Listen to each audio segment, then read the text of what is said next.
kohën kur ora shënon 22:02, në kohën kur sot është e martë dhe data shënon 23 në korik, unë ju themi mbrëma, mirë se jeni sintonizuar me mua, ne do të qëndrojmë sot së bashku në një panel të tërë, do të rrugtojmë në disa zhvillime politike të ditës, por dhe jo vetëm, me një të ftuar tim. Me profesion ai është sociolog, por shumë prej jush e njohin fillimisht si një qendrestar të shoqërisë civile, por jo të asaj shoqërie civile të pavarur të majt apo të pavarur në të djathtë. Disa të tjerë ngatrojnë me analist, politolog, komentator dhe broshkollat të tjera si këto.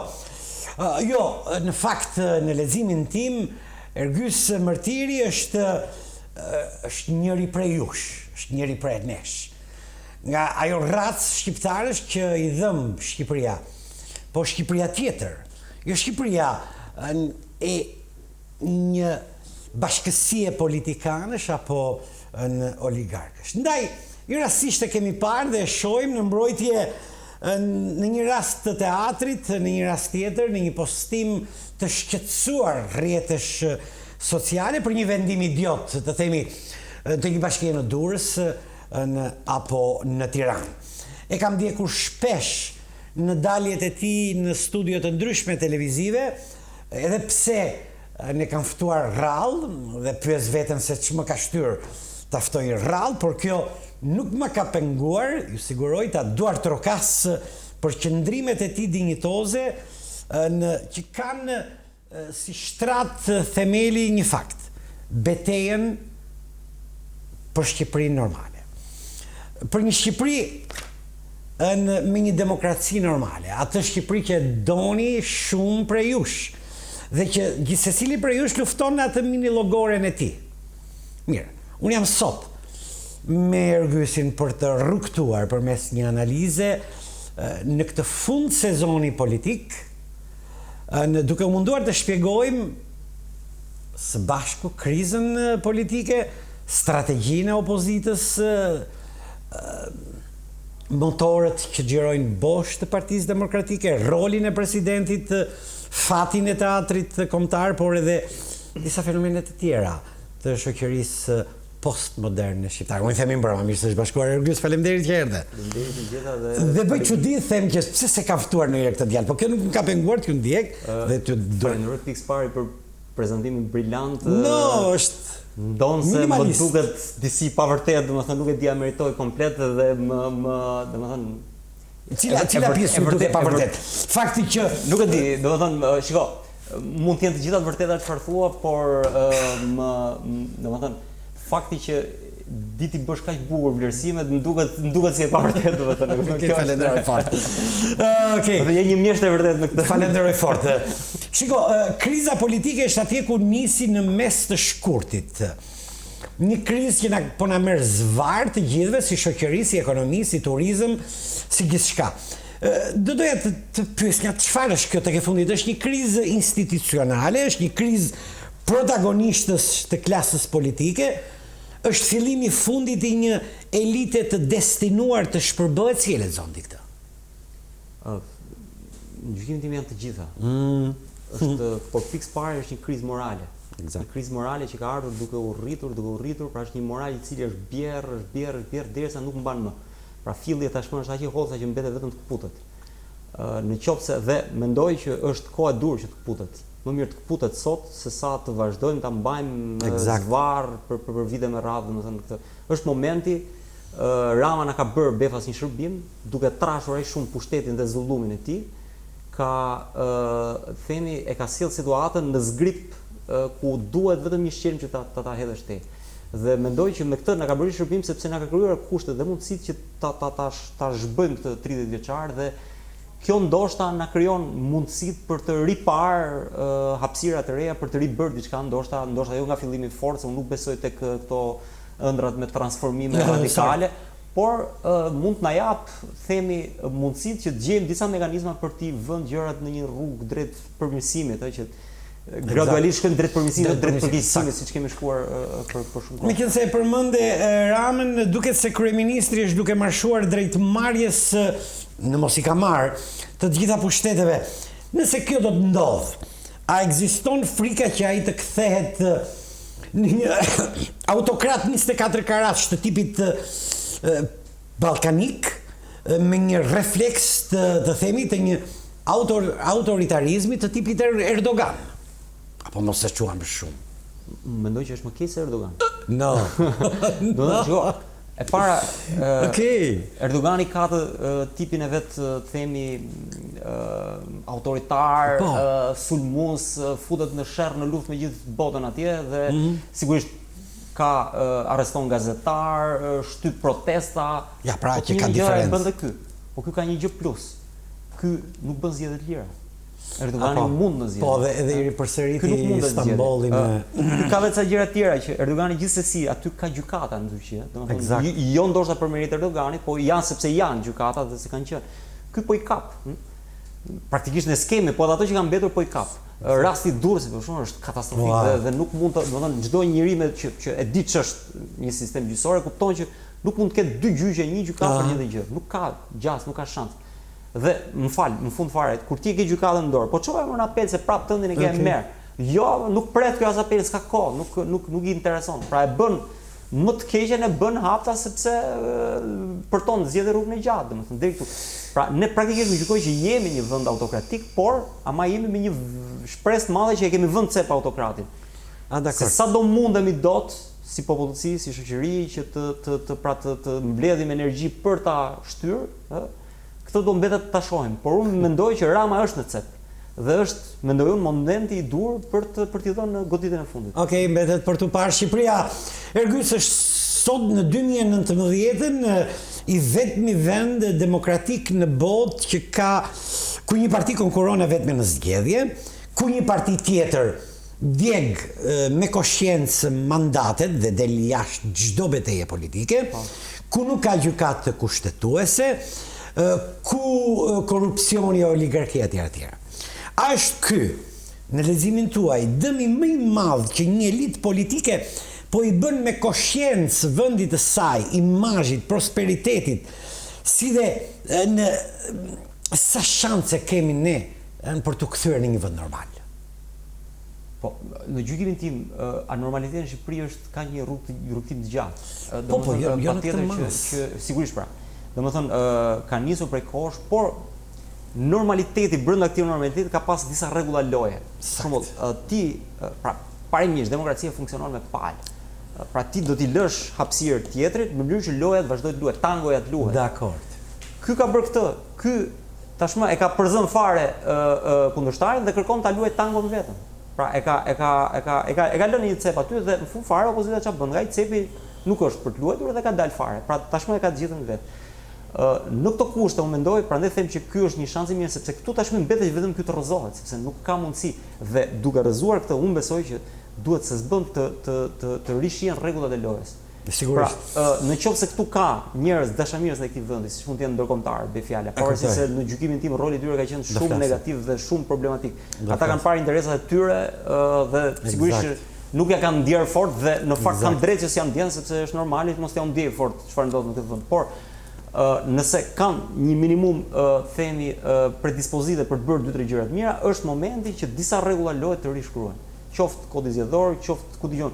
Edhe gjykoj duke ndërhyrë deri tek mënyra se si garantohet transparenca e partive. Sot, në gjykimin tim, partitokracia ka qenë një shkatrim në Shqipëri. Pse? Sepse partitë janë, themi, instrumente nëpërmjet cilat krijohet aleanca e oligarkëve me pushtetin. Nëpërmjet partive, oligarkët shkojnë tek pushteti dhe nëpërmjet korruptimit partive është korruptuar pushteti. Shumë e bukur kjo, madje më ngacmoj të bëj pyetjen e radhës se gjithë kjo krizë ka 2 plane, skenën dhe prapa skenën. Ju më përmendet oligarkët, unë do doja ty pyesja, në prapa skena po bëhet një betejë që të ikin ca oligarkë dhe të vinë ca të tjerë? Pra, a Shqipëria një zonë influence ku kërkojnë grupe oligarkësh ta zhvasin ciklikisht? E kam dëgjuar edhe këtë tezë, por shiko, oligarkët janë gjithë me Ramën. Domethënë, nëse ekziston si një mundësi e tillë që disa prej oligarkëve tikin nga Rama dhe të shkojnë tek opozita. Kjo po mund të jetë opsion. Nuk ka oligarkët e saj? Praktikisht sot që po shoh, mund të ketë biznesmen të vegjël tek grup ose ndonjë të mesëm ose deri diku, por jo oligarkë, sepse oligarkët, domethënë, edhe ata që i ka pasur opozita sot janë me Rama. Domethënë, sot Rama sundon në mënyrë monopoliste gjithçka, pra të monopolizuar. Ka monopolizuar tregu, ka monopolizuar mediat, ka monopolizuar shoqërinë civile, çdo hapësirë që provon një lloj sadopak 2 gram pushtet, shkon ke Akademia e Shkencave, ke Federata e Futbollit, deshta kapte, po shpëtoi për punë se doli më i fortë ai oligarku atje. Dhe do thënë në çdo sferë ai është duke luftuar për ta kapë dhe nuk lë asnjë grimc pushteti jashtë sferës së tij ndikimit. Kështu që në këtë mes oligarkët janë të fortë, se është i vetmi që i garanton mbijetesë.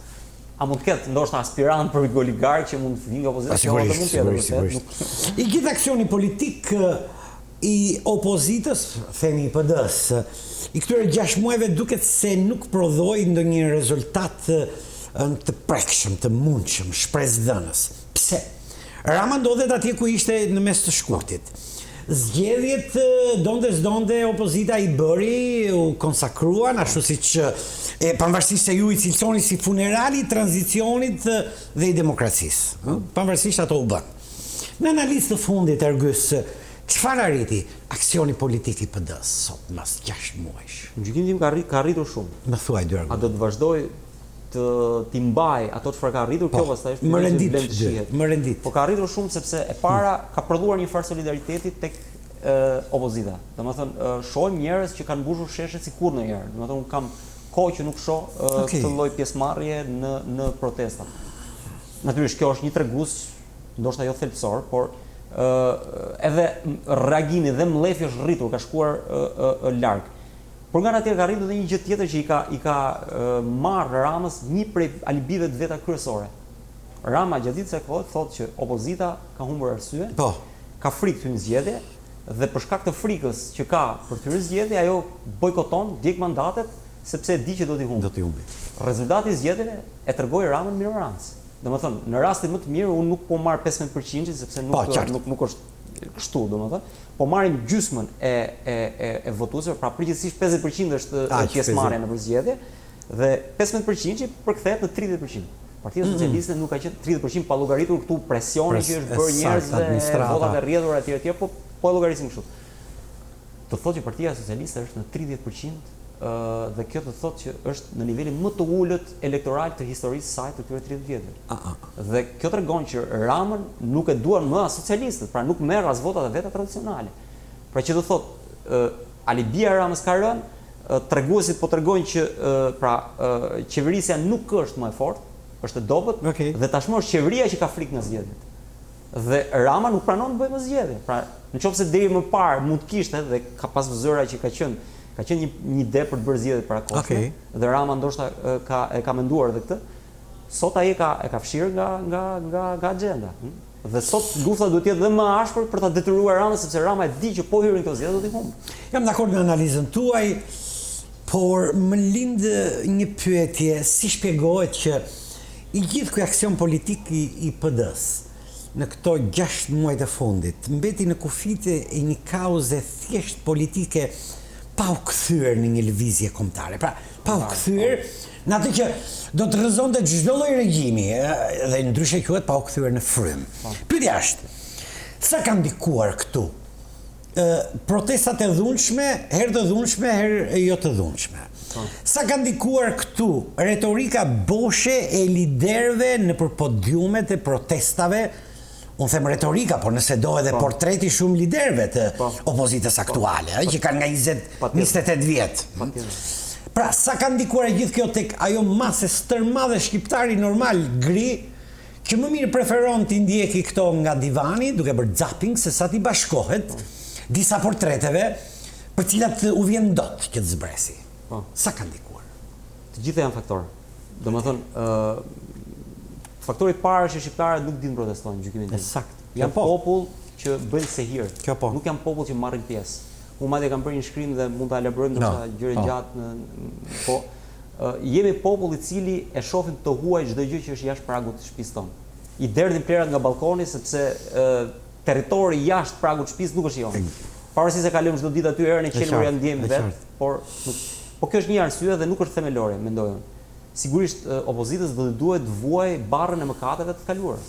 Dhe kjo është një prej arsyeve pse shumë njerëz vazhdojnë të jetë skeptik me opozitën. Sado që i ka shkuar aty ku s'mban më me këtë qeveri, nuk e shohin veten që sepse dhe me të drejtë gjykojnë që nuk duhet të bëhen mish për top për diun parti të tjera. Pavarësisht se në gjykimin tim kjo është ide e gabuar, sepse në fund fare demokracia funksionon kur funksionon rotacioni, pra kur ti rrëzon një pushtet. Atë rrëzon edhe këtë tjetër kur të vi. Jo duke ndetër në shtëpi duke bërë zapin. Por gjithsesi ekziston kjo gjë. Sigurisht ekziston dhe përçarja e brendshme brenda opozitës. Duhet thënë që përçarja kurrë nuk është pozitive. Kur ti ke zëra të cilat për karrige, për kolltuk akuzojnë njëri tjetrin aty brenda, patjetër që kjo do reflektohet në mungesë të entuziazmit tek shumë të tjerë, të cilët i shohin dhe thonë që këta janë gjithë për pazaret e veta. Për një pyetje jashtë, ndoshta edhe në analizën e sociologut, më duket mua apo nuk ngjit shpesh oratoria e liderit të PD-s. Ka një lloj lodhje në fjalorin e tij, ka një lloj neutraliteti në vokabularin e tij. Çfarë ndodh? Pse nuk arrin dot liderët e opozitës, kur flas për liderët i kam nominalisht zoti Basha, Kryemadhi, Mediu, ti marrim me radhë. Që të bëjnë atë që të krijojnë mishin me kokra të shqiptarit. Fal oratorisë. Nëse bëjmë një analizë sociologjike dhe shumë të disa janë njerëzit të predispozuar të na ndjekin, por ka një gjë, kemi të bëjmë dy profile të ndryshme politikanësh, Basha dhe Rama. Po marrim dy, për ta fusim Berishën që ishte tjetër shkollë. Skema. Në përgjithësi, kjo ka të bëjë me natyrën e politikës, e djatha duhet qenë më afër një fryme konservatore, mundohet të qëndrojë pra logosit të një fjalimi, pra mesazhin që ka. Dhe logosi i Bashës është krimi organizuar, droga, korrupsioni, PPP, pra gjëra të cilat shenjojnë politikën reale të Ramës. Rama nga krau tjetër, historikisht ka qenë kjo karakteristika e Ramës, bën atë që quhet politikë spektaklit. Për Ramën nuk ka rëndësi çfarë thot, ka rëndësi si e thot, si shfaqet, spektakli, batuta, fraza. Dhe po ta shohësh në gjykimin tim, Rama është, themi, i shkatur në oratori, por në gjykimin tim oratoria e Ramës nuk është oratori, është problematike sepse nuk kumton gjë, pra nuk përcjell, themi, një mesazh konkret. Rama e përqendron vëmendjen tek truket estetike të oratorisë vet. Dhe në këtë pikë ka një gjë që në gjykimin tim Basha edhe nëse do kaloj tek politika e spektaklit ku do fujt në territorin e Ramës. Dhe do jetë një kopjues i keq. Edhe nëse e kopjon mirë, eksakt. Gjykimin tim është luks për një opozitë që të bëj politikë spektakli ndërkohë që ka material real për të folur, pra, sepse politika e spektaklit e zhvesh nga thelbi ligjërimi. Mos duhet shkoj paralel me subkoshin e shoqërisë kjo politikë e spektaklit, se ndoshta kjo shoqëria jone do këtë lloj spektakli. Unë besoj që ne duam. Populli jon ka historikisht është atraktiv ndaj ti mund ta lësh pa bukë, shkoni vë 200 ngjia në shesh dhe ndjen eksakt. Kjo është ndoshta mund të bëhet një lloj, vlen të shifet, ndoshta ka nevojë për të mermetuar shumë gjëra në retorikën e opozitës, por ndoshta është dhe kjo një prej arsyeve që them unë që kjo do shiko, jo, më thënë çfarë ka nevojë që opozita të prodhojë alternativë. Pra të filloj të mendoj se cilat do të jenë gjërat që ajo do ofrojë. Dhe kjo ndoshta, pra, e alternuar me politikën e denoncimit, mund të rregullojë me metodë dhe retorikën që ti përdor, gjithmonë pa ikur nga thelbi. Jo duke u kthyer thjesht në spektakël. Eksakt. Pavarësisht se shpesh edhe elementet e spektaklit mund të përdoren, por elementa ma pa dëmtuar kthehen në qëllim me vet. Nëse do hym pak në selinë e PD-s me pyetjen a ka sot një krizë brenda PD-s, një krizë të themi leadershipi, krizë besimi, një lloj lodhje, një lloj mungese vizioni. Si e shikon ti PD-n e 2019-s? Sigurisht që ka një lloj lodhje dhe është normale të ketë në momentet që ti përballesh në protesta, krijon tension. Tensioni është një lloj themi politike e cila nuk mban gjatë, pra politika e tensionit nuk prodhohet për të qenë afatgjatë. Tensioni është një goditje e momentit, e hedhse. Sakt. Megjithatë, dhe patjetër që do krijojë lodhje, por gjykoj që lodhja që prodhon qeveria është më e madhe. Dhe kjo tepër në mandatin e pavarësisht, dytë. pra do jetë një lavjerës, mendoj unë. Do ketë një lloj lodhje, mund të ketë protesta të cilat nuk do kenë ndoshta pjesëmarrjen masive, por do ketë ngjarje të cilat do ta rikthejnë protestuesin shesh dhe kështu do të kaloj, pra populli do fillojë të lodhet më shumë dhe në këtë lloj tensioni të vazhdueshëm permanent, i cili rikthehet her pas here, kur njerëzit lodhen me qeverinë, nuk lodhen me opozitën, sepse në thelb janë përballë qeverisë. Kanë themi çekiçin e pushtetit mbi krye, nuk kanë të opozitës, Dhe kështu që mendoj që në këtë lloj, pra nëse opozita do ketë durimin ta vazhdojë aksionin e saj, sigurisht jo më përditës siç ka qenë gjatë kësaj kohë, sepse nuk është e pamundur që të vazhdojë, por ajo mund t'ia dalë, domethënë se kur kjo pastaj do varet nga fuqia e qeverisë për të rezistuar. Ka sot nevojë PD-ja për një lloj kopi të 2005-s. Pse e them këtë, Ergys?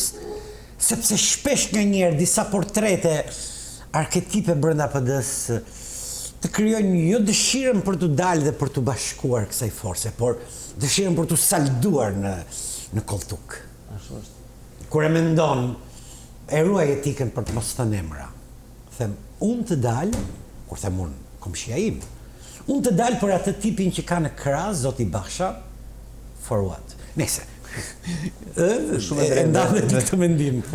Shiko, e vetëm gjë që të bën ndonjëherë që thua që po do dalësh kur shikon kë kanë krah dhe ai tjetri, kjo është të merri në këtë. Nuk e ka vetëm mimi si ndërma. Por çështja është që në gjykimin tim pikë parë ka nevojë për një rregullator. Unë gjykoj që ka nevojë ndoshta për një ligjësi ose një kod brenda vet partive të cilat duhet të garantojnë kushtet e karrierës, rregullat e karrierës. Sepse na ndodh që bayraktar zonash elektorale ose zonash njësish bashkështu partijake, duhet të si ndahen në fraksionet, zën rrënja aty dhe nuk shkulen për jetë e mos. Pra ndrohet Sali Berisha dhe nuk ndrohet X-i që është ku diun i pari i X qyteti. Dhe kjo në gjykimin tim është problem tjetër. Dhe kjo mund të rregullohet nëse vendoset ose kufizim karriere ose vlerësim në bazë kontributës reale, ose pra duhet të ketë një sistem karriere i cili t'i thotë tjetrit ik shtëpi sepse mjaft u konsumove. Kjo vlen të shifet që partitë të jenë energjike dhe të restaurohen, të rregullohen, sepse ndryshe do kalben dhe janë kalbur xhan.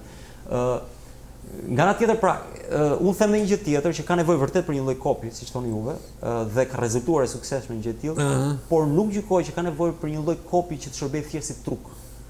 Ka nevojë fillimisht për një platformë konkrete dhe kopi duhet zgjedhur në funksion të kësaj platforme, që në kuptimin që do të thotë që nëse un kam në plan që kur vin qeverisë të bëj 1 2 3 4 5 punë, të zgjedh ata njerëz që janë më të mirët për të bërë këto 5 punë, jo të zgjedh thjesht më të mirë që i do publiku. Sepse në gjykimin tim kjo mund të ketë ndoshta efekt elektoral, por kjo do të ketë një pasojë në qeverisje, sepse nëse ti merr dikë që është djalë i mirë, e do publiku se është babaxhan e tjerë, po vjen qeverisë, nuk di të, pra duhet një farë mënyre që të menaxhohet që njerëzit i zgjedhësh në funksion politikave, jo thjesht në funksion të imazhit. Këto javët e fundit një aktor i ri ka hyrë në skenë, aktor i ri, është i vjetër sa dhe demokracia i është presidenti Meta. Ju kujtohet daljet paracakohe në konferenca nervoze shtypi. Si konsideroni juve akuzat e presidentit për komplot ndërkombëtar? Tipike kjo për shoqëritë e vogla që shikojnë gjithandej armiq e para. A ka patur një dalje nga roli i kreut të shtetit sjellja e tij publike e kohët e fundit? Pra, nervozizmi, akuzat majtas djathtas ta mbaroj, ulja stekës bisedës me gazetarët. Pra, për ta mbyllur, a është i panikuar sot presidenti? Nuk besoj. Nuk besoj sepse jo nga çfarë shoh tek presidenti, por çfarë shoh nga qeveria. Nuk më duket se qeveria ka oreksin për t'i ngrënë kokën presidentit. Qeveria nuk di ku ka kokën e vet. Saktë. E gjitha kjo është një lojë që Rama përpiqet, pra e hedh të kockë për të kaluar lumin e radhës. Pra, ka shqetësimin të lashën e momentit, bën sikur ka krijuar një konflikt atje dhe krijon gjithë të zhurmë, voton parlament ndërkohë që s'ka gjykatë konstituese. Domethënë kjo është kot gjithçka. Saktë. Ama ka një gjë, Ramën e shoh, presidenti Meta e shoh të shqetësuar. Ndoshta edhe për fatin e opozitës, mund ta them edhe këtë, sepse parimisht ai është njëri politik, edhe në fund fare kemi zgjedhur që presidenti të jetë politik, pavarësisht se kërkojmë që ai të jetë mbi palët. Në gjykimin tim, aktet që presidenti ka bërë, ka ndërmarrë, nuk kanë qenë akte të cilat mund t'i akuzosh se kanë qenë në funksion të njerëz palë në kundërshtim me hapësirën që jep institucioni. Pra presidenti është munduar ta krijojë një rol të ndërmjetëm, qoftë edhe me faktin që unë jam për Rama reflekto dhe jo për Rama ik. Do të nuk është pak që lideri i një prej partive kryesore opozitare, i cili ka lënë pozicionin e tij në parti për të qenë president, ka një rol më të ndërmjetëm me dy palë, pavarësisht se sigurisht që me shpirt, me zemër ajo është ndërlidhje edhe është e natyrshme. Por gjithsesi, sigurisht që kjo situatë tensioni e shqetëson dhe presidentin, e vën dhe atë përballë tensionit, sepse në fund fare atij i duhet që si i pari shtetit të ofrojë dhe një zgjidhje, kur ti se pyet, kur ti vazhdon e kërcënon, e shantazhon etj. Madje propozon ta heqësh. Po, propozon ta heqësh dhe gjithë kjo nën themi sehirin e faktorit ndërkombëtar, patjetër që kjo do prodhoj dhe një farë nervozizmi tek presidenti. Dhe në gjykimin tim, pavarësisht se unë e shoh pak ndoshta të egzageruar atë çfarë ai thot për komplotin ndërkombëtar etj. Por mendoj që nervozizmi i tij është legjitim.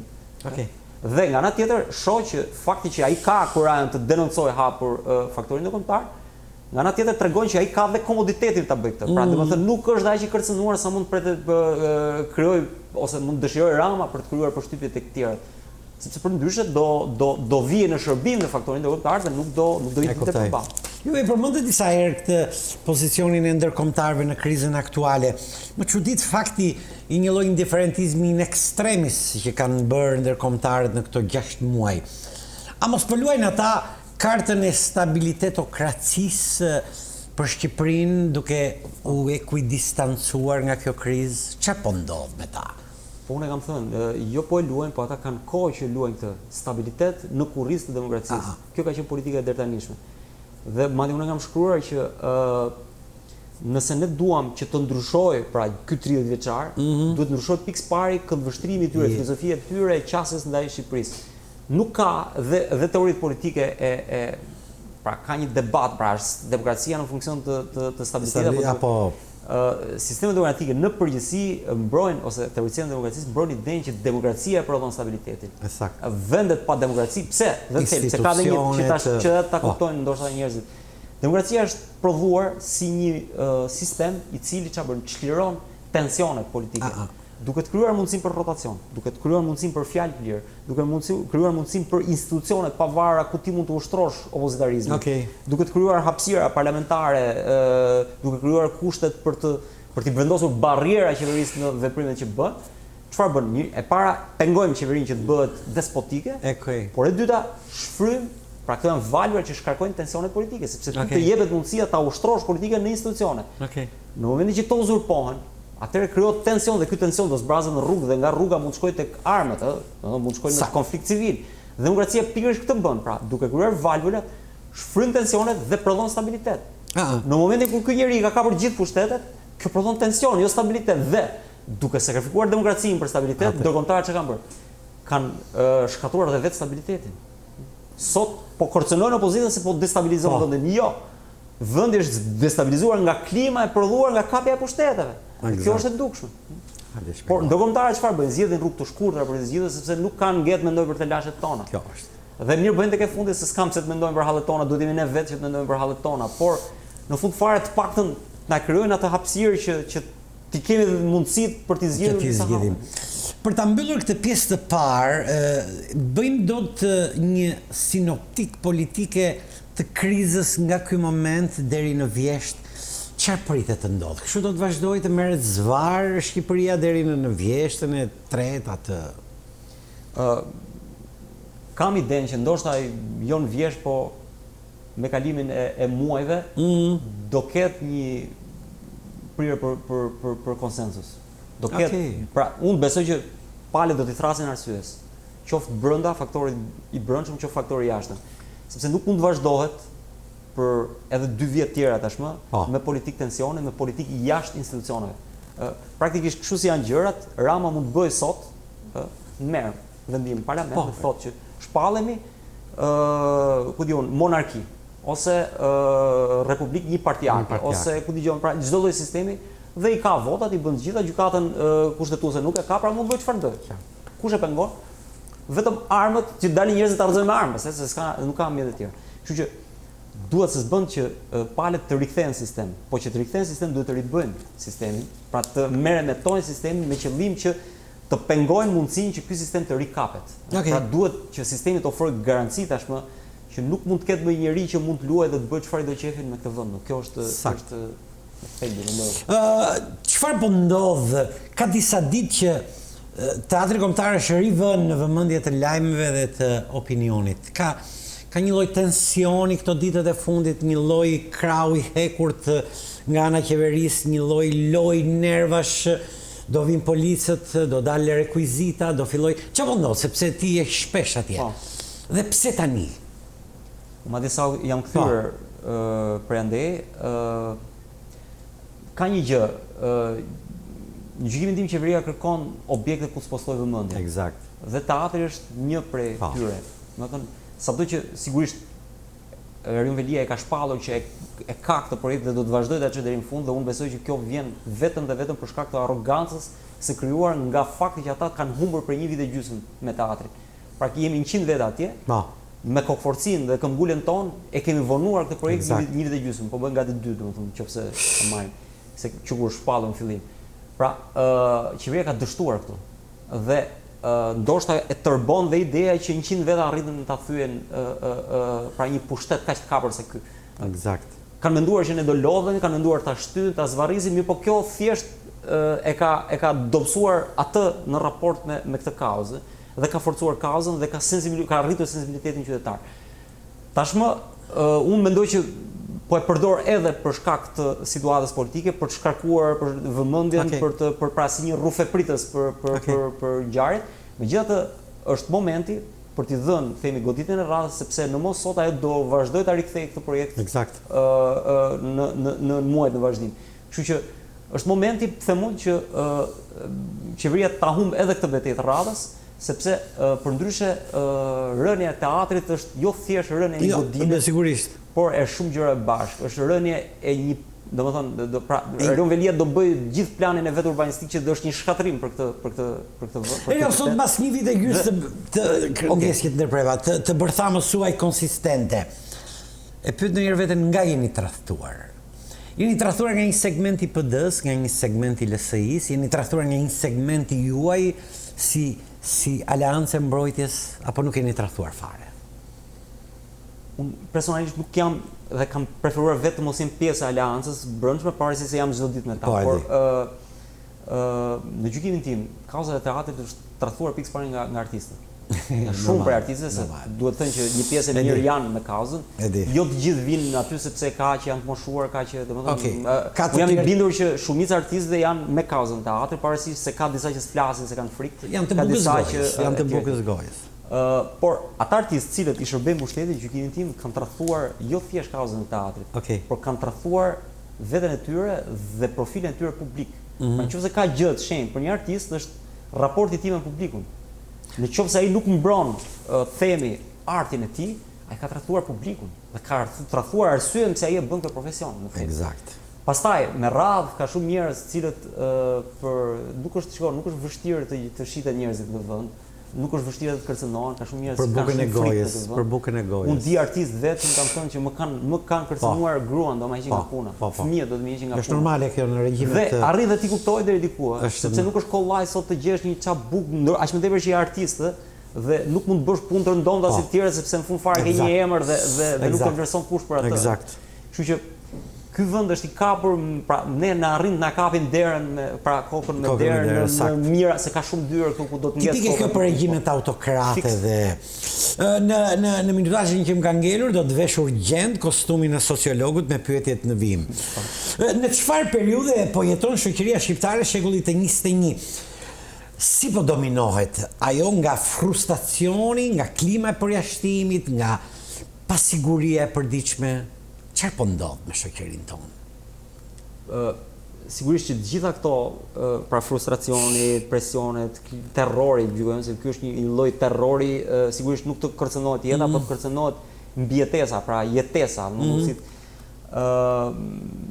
prodhojnë klimë mosbesimi në thelb. Saktë. Dhe kjo e vret çdo lloj shprese. Në momentin që ti nuk ke besim, pa ti shikon zi çdo gjë, pra futesh në dëshpërim dhe nuk beson më ke askush. Edhe nëse sot po them praktikisht, pra i rrëzojnë pozita çka ka.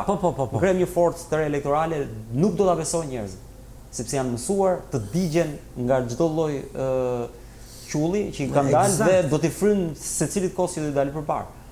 Dhe kjo mendoj në gjëja më dëshpëruar. Do të thotë nëse marrim dhe jo vetëm sociolog, por edhe filozofë dhe artistë të tjerë kanë shkruar shumë për qytetrimet që shkatrohen, bien, rrëzohen për shkak të mungesës së shpresës.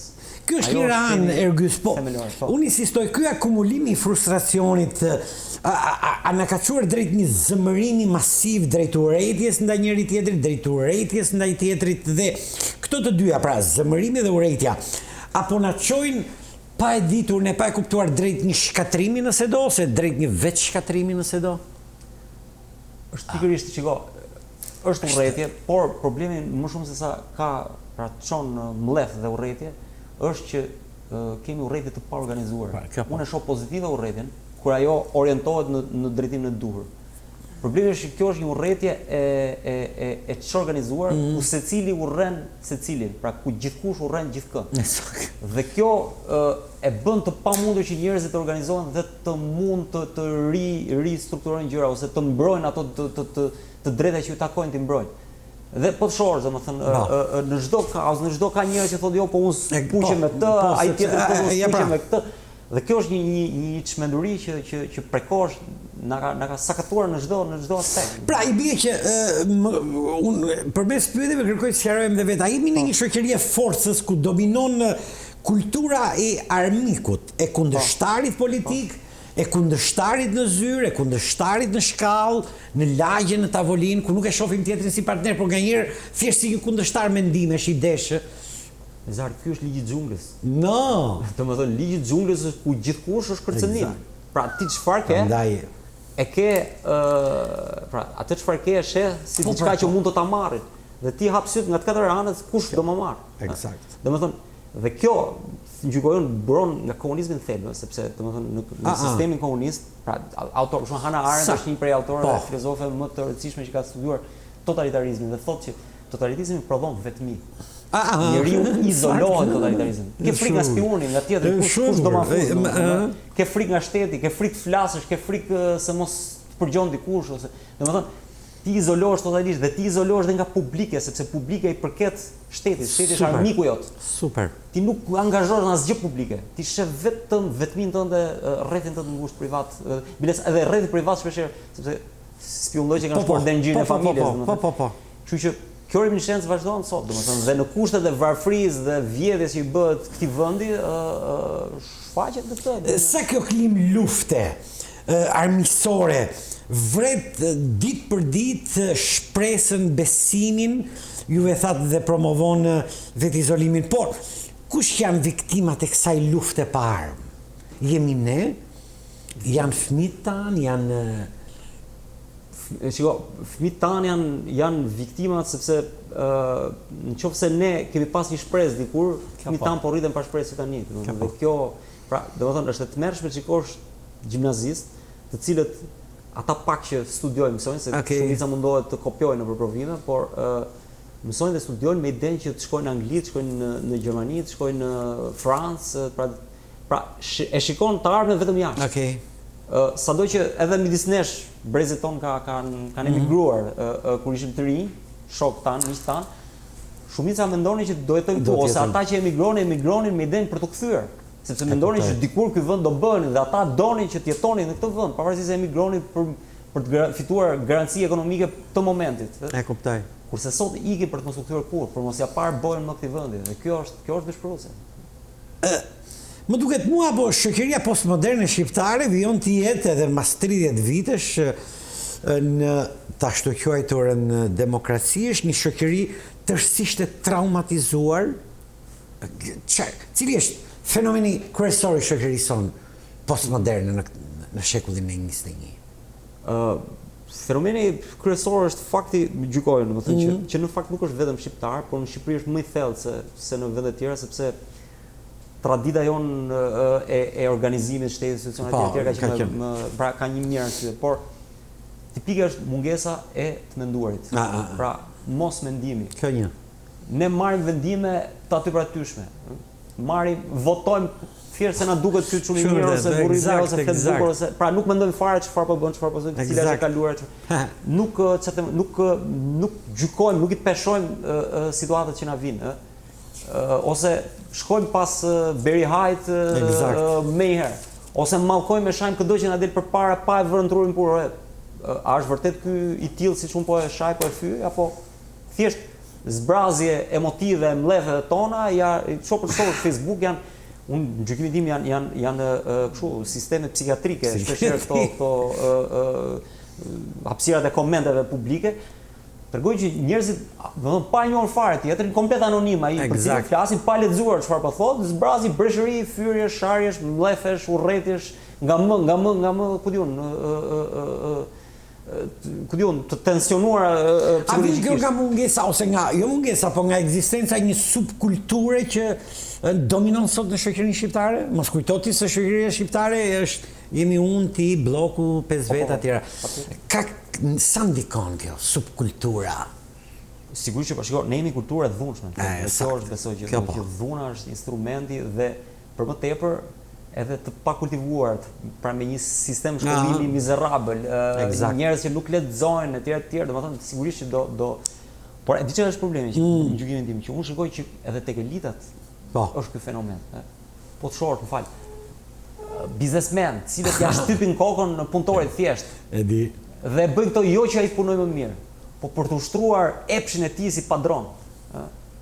Kjo kulturë dhune, kjo mendësi, kjo nevojë për të shtypur njerëz është problem psikik, mendojnë edhe tek elitat. Po, më fal, po qeveria pse shtyp në këtë mënyrë? Sepse ka nevojë zotëria që është në pushtet të ndjejë forcën e pushtetit, të ndjejë erën e pushtetit. Dhe ndjen vetëm kur ushtron dhunë. Nuk e ndjen pushtetin kur arrin të bind njerëzit, arrin t'i bëj njerëzit mbas vetes dhe arrin t'i bëj njerëzit ta dojë atë. Jo. E ndjen pushtetin kur I mbyt me gaz.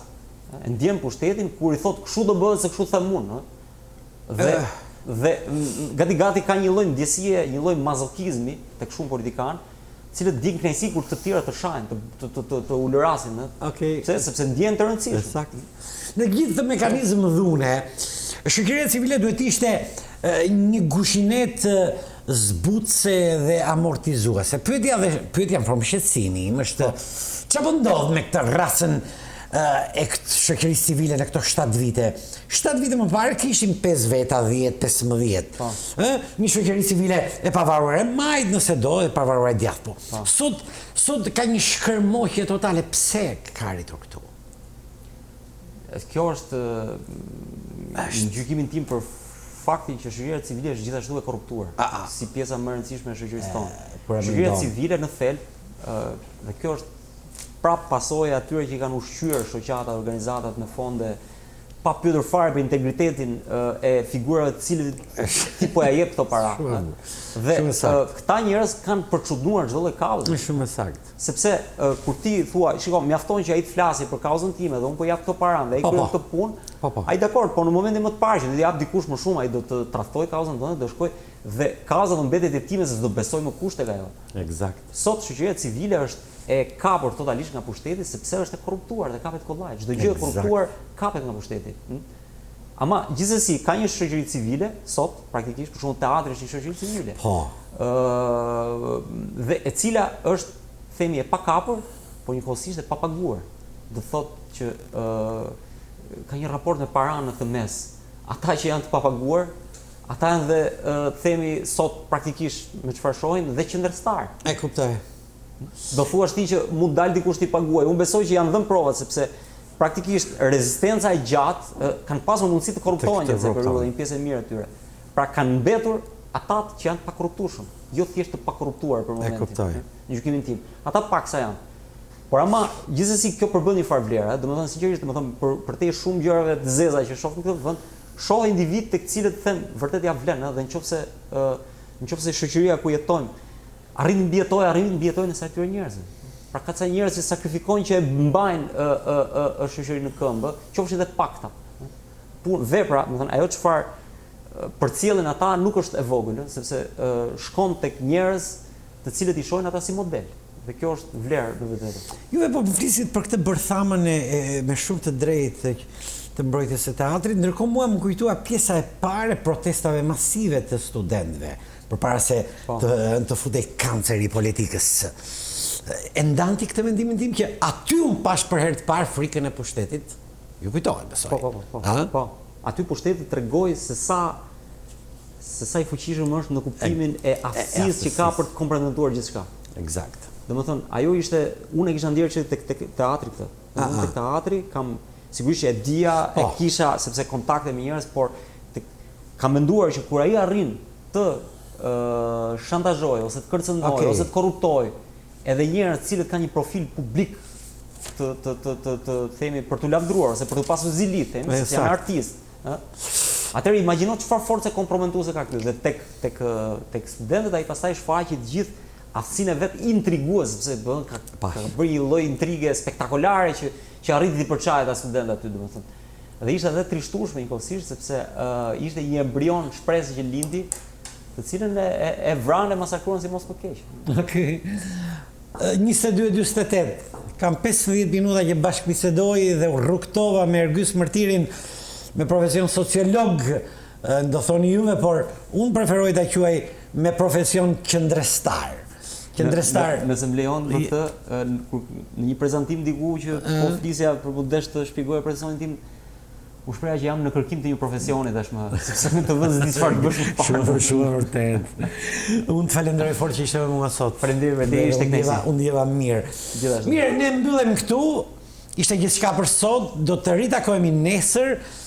Nesër do të flasim për një temë që e kam qef. Aty do doja ta pyesja dhe Ergysin. Çfarë raporti të formësuar kemi ne me punën? Pse jemi armiq të punës? Kjo është tema që nesër do ta analizojmë me dikë që e njeh tregun e punës. Si e shpjegon ti? Jemi dembel, kemi kulturën orientale. Kërkon një 50 minutë tjetër, por nuk është vetëm se jemi dembel, por do të thënë ka autorë që qofse i referohem s'm vjen emri tash, po që trajtojnë që komunizmi e ktheu në kult dhunën, e ktheu pra, më fal punën.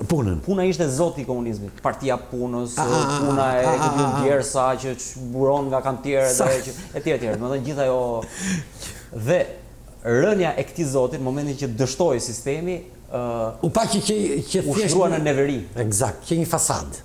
Nga ana tjetër sistemi kultivoi parazitizmin sepse puna socialiste nuk ishte punë vërtet. Ishte punë e paguar ku ti e fitoje Djersën, pra e merre shpërblimin për Djersën tënde. Madje këtu ka lindur dhe njerëzit janë mësuar të mos besojnë tek Djersa. Këtu ka lindur mendoj unë e kohës sonë, po edhe ti duhet ta kesh dëgjuar ajo sentenca proverbiale që shteti bën sikur na paguan dhe ne bëjmë sikur punojmë. E kupton sa proverbiale është. Pra një shtet i cili ngrihet mbi punën si nocion themelor, në fakt shteti ku punohet më pak se sekondë.